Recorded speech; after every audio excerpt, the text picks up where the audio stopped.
What is going on, everyone? Welcome into the show. So I wanted to talk all NFL draft. It's today is Saturday, but Friday I'm supposed to be posting NFL draft. So let's talk NFL draft. So the first thing I want to talk about is Marvin Harrison.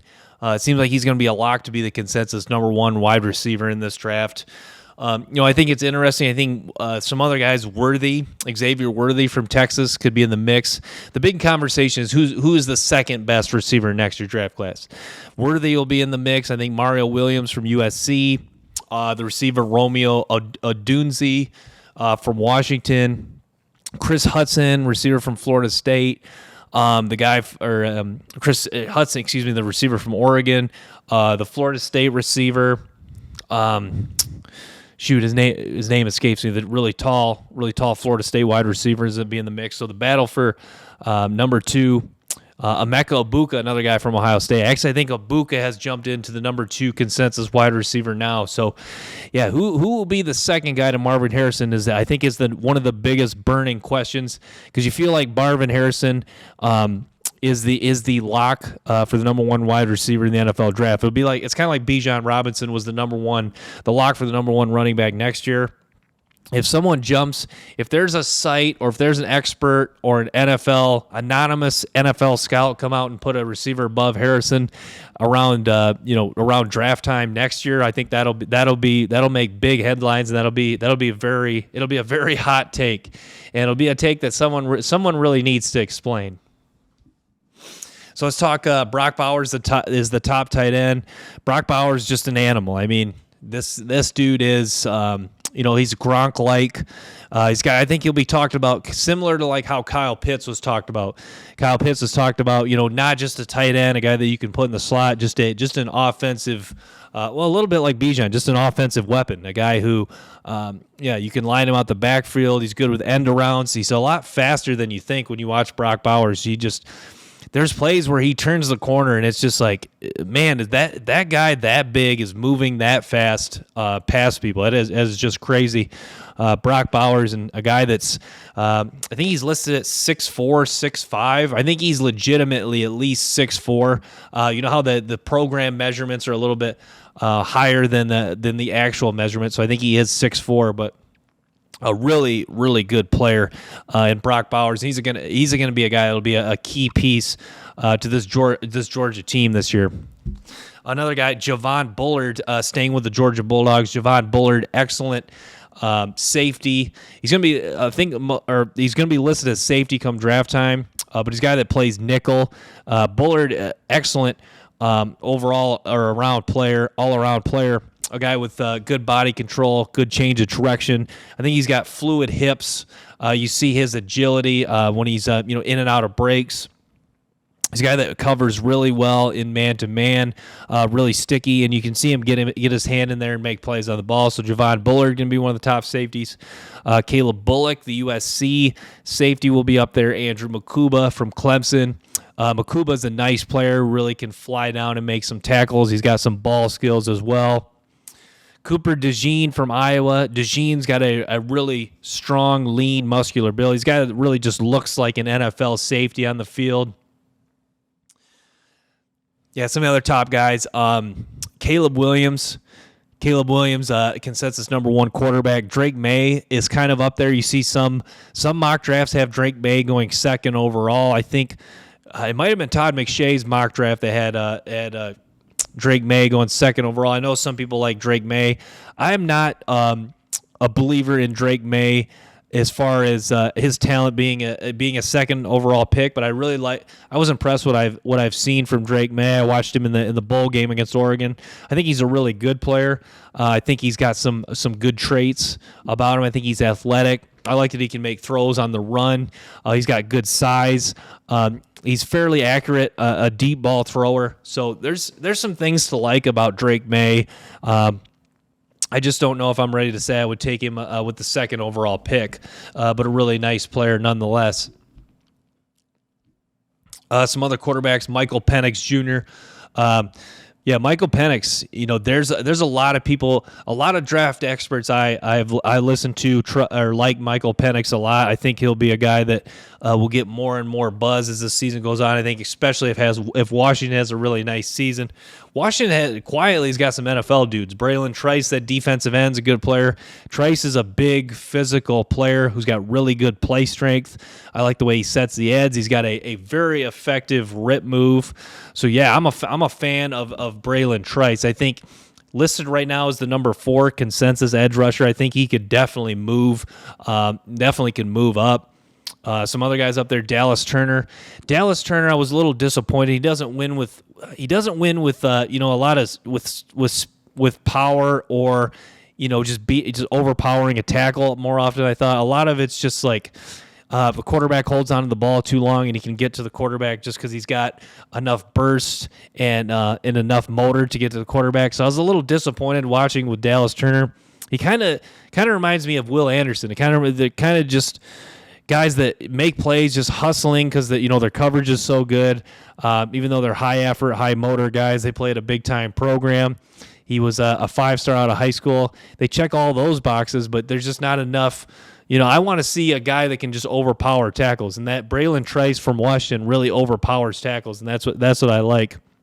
You can tell that tackles, he put a lot of pressure and really challenged the anchor of offensive tackles, and that goes with the next guy, Jared Verse from Florida State. Jared Verse was a guy, if he would have came out in this year's draft, might have been a top 10 to 15 pick, but yeah, Jared Verse is a guy who really challenges offensive linemen's anchor. His power is legit. His hand usage is excellent.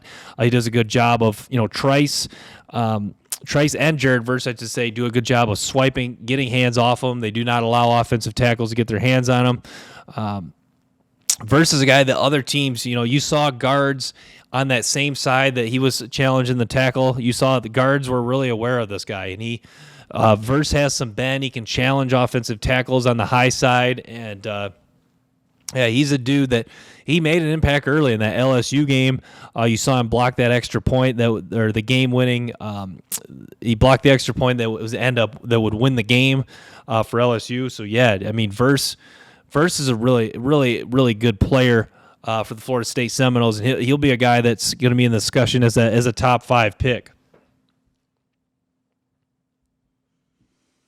Yeah, some of the top guys at linebacker, Barrett Carter. Barrett Carter, a really good linebacker for Clemson. Clemson's going to have a couple guys at linebacker, Carter and Jeremiah Trotter. So, yeah, that'll be interesting. Junior Colson from Michigan's a really good player who's played a lot of high-end football for the Wolverines. Staying with Michigan, Josiah Stewart, the edge rusher in transfer from Coastal Carolina, had a really nice spring game and had a really nice short 2-year career with Coastal Carolina. Will head to Michigan for his 3rd year. And Stewart's really got a strong, lean, muscular build. I like his quickness off the ball. And Stewart is a guy who he really challenges with his quickness and burst. He really challenges offensive tackles too, and does have some power. A lot of it comes from his speed to power strictly.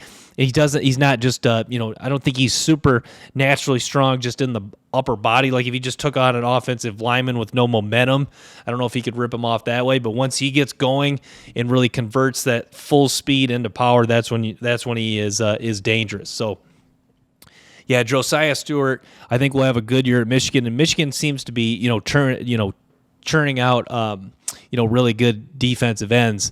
Rashawn Gary. Aiden Hutchinson, they got another guy in Braden McGregor who'll be a good player. So yeah, Michigan should be pretty good at defensive end, and Josiah Stewart, a guy likely that could work his way into a 1st-round pick. Some of the top corners: Denzel Burke from Ohio State, Kool-Aid McKinstry from Alabama, one of the top names. It'll be a name everyone's talking about.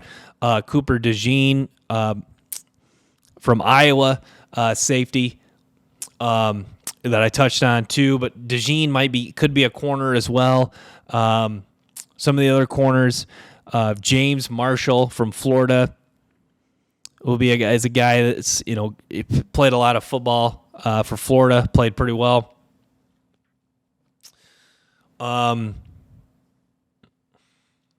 Who else at corner? I'm trying to think. Yeah, but Denzel Burke, Denzel Burke, I'd say he's been a little underwhelming as far as, because for a guy that started right away at corner, Ohio State has a tradition of having high-end corners. So I think corner could be pretty strong this year. I don't know if it's going to be as strong as last year's draft. Last year's draft was an excellent corner class, anchored by Devin Witherspoon, Christian Gonzalez, Deonte Banks. But yeah, and then on the edge rushers, JT Tuimoloau from Ohio State. Tuimoloau hasn't really lived up to the billing as like the 5-star guy he was coming out. I thought he had a chance to become like the next great edge rusher from Ohio State, like with the Bosas and Chase Young. Hasn't really lived up to that, even though despite he did have a really big game against Penn State, where he had like the strip fumble or the strip sack fumble, the interception, and multiple big plays. But yeah, Tuimoloau been a little underwhelming. Jack Sawyer, actually the other defensive end for Ohio State, is a guy who's getting some hype as one of the top NFL draft prospects. But Sawyer is a guy he's been a little disappointing as well too.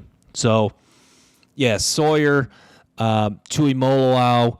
That's why Ohio State's getting a lot of hype, because they have several NFL draft caliber guys. Tommy Eichenberg, one of the top linebackers, too. I forgot to mention him.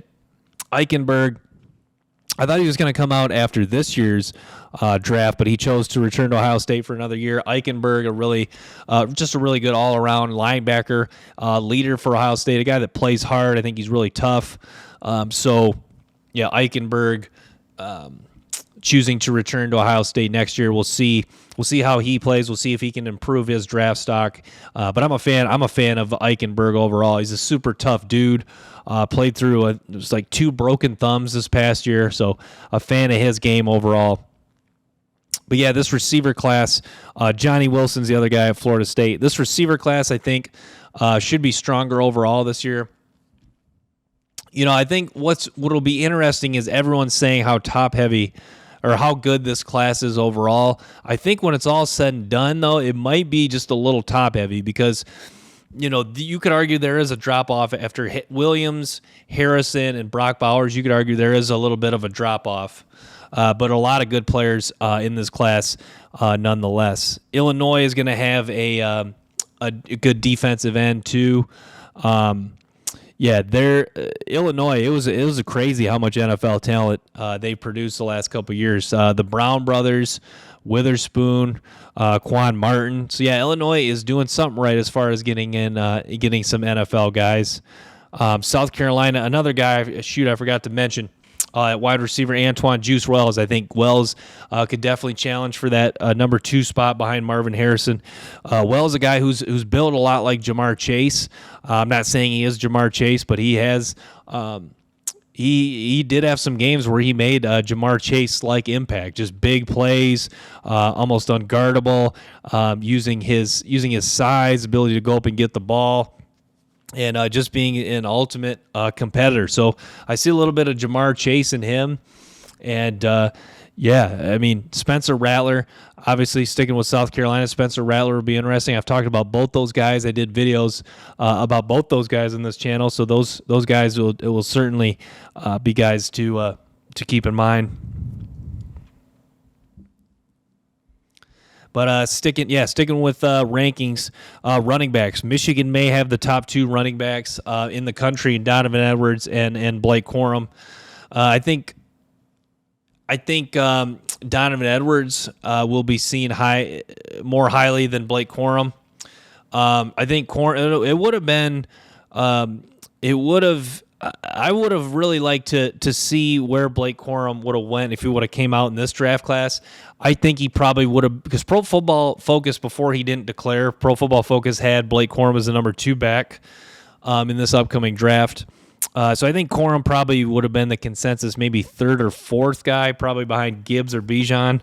But yeah, I mean, and I think McShay had him projected as the 3rd round. I think that's probably where Corum would have went, maybe the late 2nd, early to mid 3rd round, most likely. But yeah, how the NFL how they view Blake Corum will be fascinating.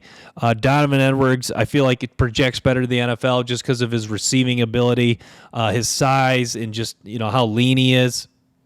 I wish Edwards had a little better change of direction. He's not really like a kind of a breakdown, shake and bake, make you miss. He's more of straight line acceleration, north and south. Just blow by you. But he is a good receiver, and you saw how tough he was playing with a broken hand against Ohio State and against TCU. Against TCU, one of the first plays, I think, is either one of the first plays of the game or the first play of the game. He had a really big run.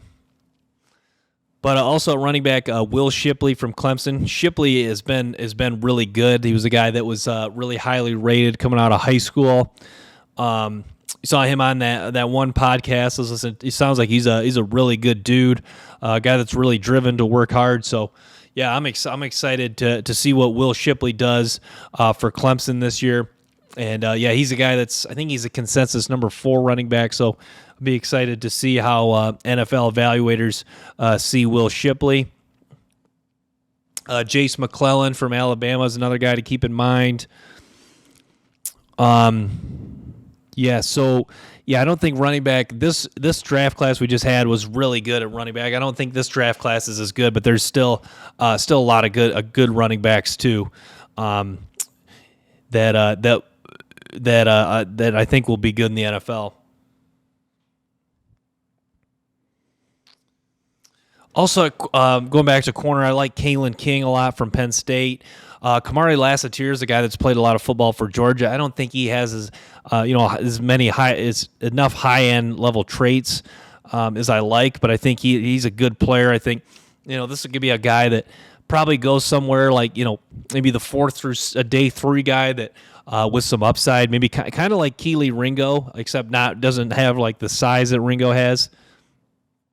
DJ James, Nehemiah Pritchett, both from Auburn. Nate Wiggins from Clemson. Nate Wiggins is a guy I really like. I think Nate Wiggins could be the number 1 corner in this draft when it's all said and done. Nate Wiggins has really good acceleration, hip fluidity, moves super well, good body control. He makes a lot of plays in the football, and Clemson really trusts him in a lot of man-to-man situations.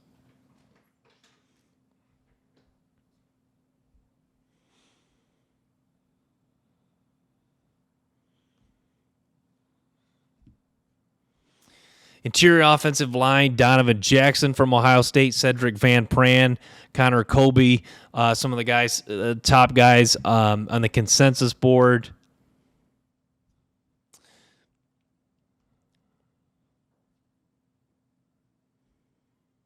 Yeah, so tight end's intriguing.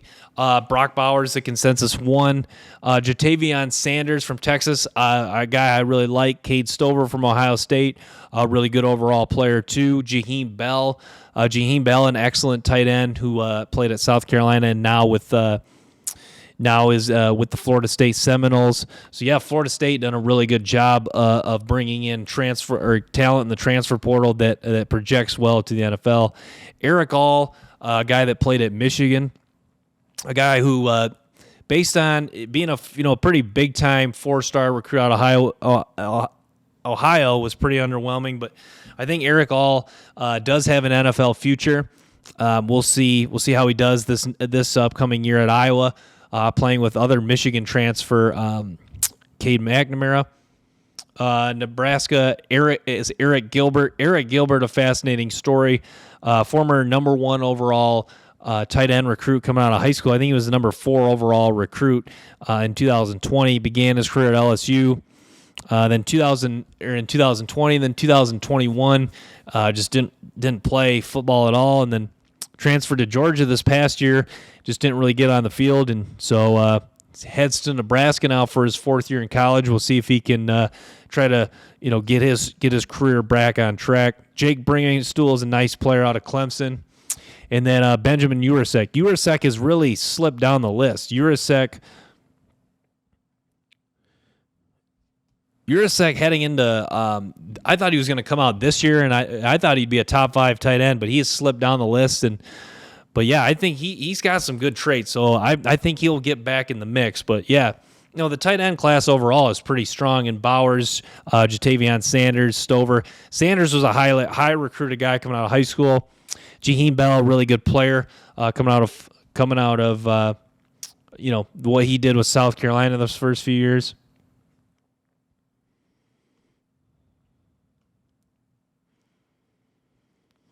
Yeah, offensive tackle from Penn State. I struggle to pronounce his name. Oluwo Fashionel, Joe Alt from Notre Dame, J.C. Latham from Alabama. J.C. Latham, a big-time recruit coming out of high school for Alabama. He's been pretty solid. Zion Nelson, another guy. He was a guy I thought was going to declare for the 2022 NFL draft, a guy now still in college. I think he's had some injuries, but a guy that does have some pretty high-end talent.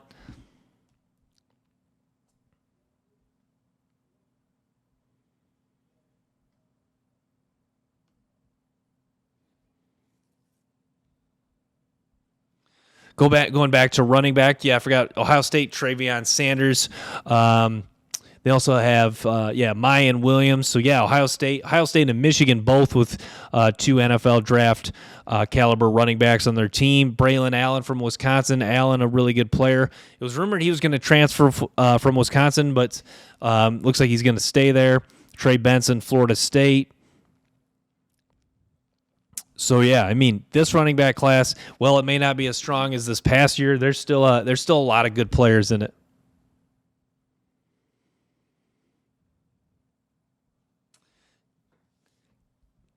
Yeah, so mock draft database has the projected draft order. The Cardinals are the 1 and 2 picks. Buccaneers with the 3 pick. LA Rams with the 4 pick. Colts with the 5th.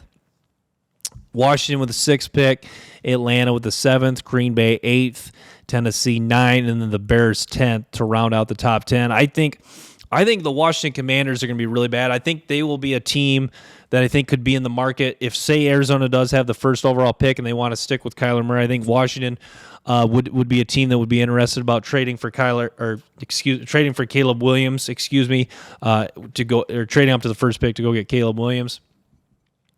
I'm not really buying that the Buccaneers are going to be really bad, but obviously if Tampa Bay is really bad, it was likely the struggle at quarterback in Baker Mayfield.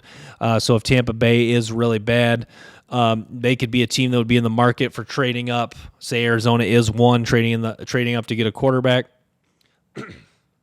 LA Rams should not be very good once again. They're projected to be 4.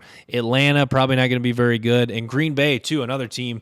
Yeah, let's say if Jordan Love really falls off and has a really tough season, Green Bay probably is a bad team, because with their, being a non-playoff team with Aaron Rodgers, say Jordan Love we find out Jordan Love's just not good, maybe Green Bay falls to a 3, 4, 5 win team, and they're looking at a top 10 pick. Yeah, Tennessee Titans project. I think that the Titans could be a rough team next year. We'll see what their situation ends up being at quarterback. Does Will Levis win the job? But yeah, I mean, the top 5, Arizona, that would be something if they started Caleb Williams and Marvin Harrison. Then they would be immediately go from a bad roster to heading into 2024 really must see TV. So yeah, that absolutely would be something if the Cardinals had the 1 and 2 pick. And then, Washington is a team every year that I always think of them as a team that needs a quarterback, and they certainly do. Maybe Sam Howell emerges as the guy. We'll see. But yeah, Washington, they're a team that a couple years ago I really wanted to see them with a really good quarterback. But yeah, maybe Tampa Bay. It would be funny if Tampa Bay has the 3rd pick, because that's kind of like the range for Brock Bowers. Maybe Tampa Bay gets their Gronk replacement in Brock Bowers, and it would look a lot like Gronk in that Tampa Bay uniform. So yeah, maybe that would be the move for Tampa Bay there at 3. LA Rams, just a lot of holes in that roster. You feel like if they do have the 4th pick or a top 5 pick, maybe they take Joe Alt or the Penn State tackle there. You feel like tackle might be up there. Colts at 5. Maybe maybe the Colts go corner here. Maybe they take Denzel Burke, Nate Wiggins, Kool-Aid McKinstry, one of the top corners on the board there. Atlanta at 7. I think Atlanta, probably Jared Verse, edge rusher. It seems like Atlanta's making an emphasis to try to rebuild this defense. Maybe Jared Verse, Braylon Trice there. This is far way out, just kind of speculating here, but yeah, it's kind of fun to look at the draft order. Vegas is pretty close on this draft order a lot of years.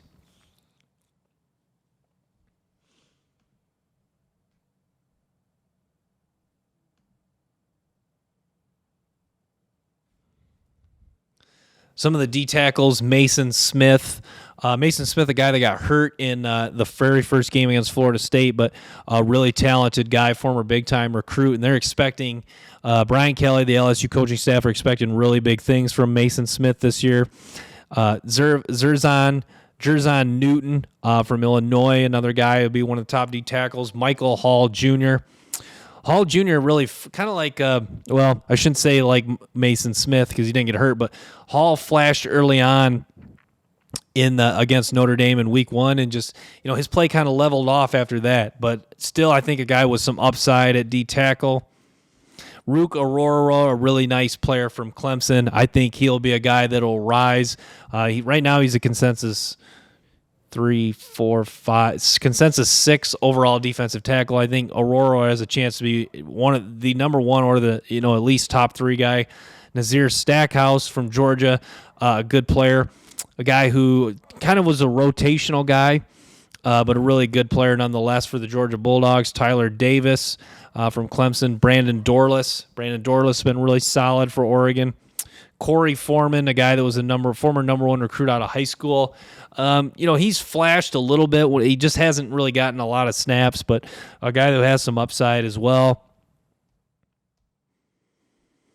So, yeah, Chris Jenkins from Michigan, a guy that I thought was going to declare for the draft this year, but chose to come back to Michigan. Chris Jenkins, I think, is one of the more underrated players on the Michigan defense, a really, really good player. I thought he stepped up some big-time games. I thought he played well against Ohio State this year. Him and Mozzie Smith really did a nice job in the trenches. I thought that was key to that victory. Yeah, linebacker Latu from UCLA. This is a guy I think could either be out linebacker, edge rusher. He's an excellent player for UCLA. I think he could have been a late first round, early second round guy. A guy that's very powerful, does not get pushed around at all. He really holds his ground. Really good player. Small Munden, the linebacker from Georgia. He's an athletic guy. Justin Flo, a guy that was a former 5-star linebacker, just kind of really hasn't lived up to the hype, but I think is a guy who does have a skill set that does translate to the NFL. Deshaun Pace, the younger brother of Ivan Pace. And then, the 2 Clemson guys I mentioned, Jeremiah Trotter and Barrett Carter. So, yeah, I mean, there's definitely a few dudes in this draft.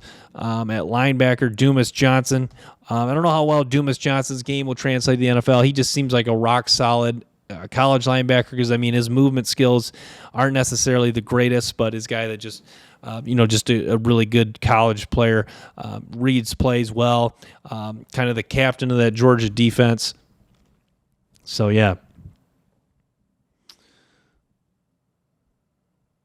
I'm going to wrap with that. Thanks for tuning in to the show, guys. Stay tuned for more episodes and clips.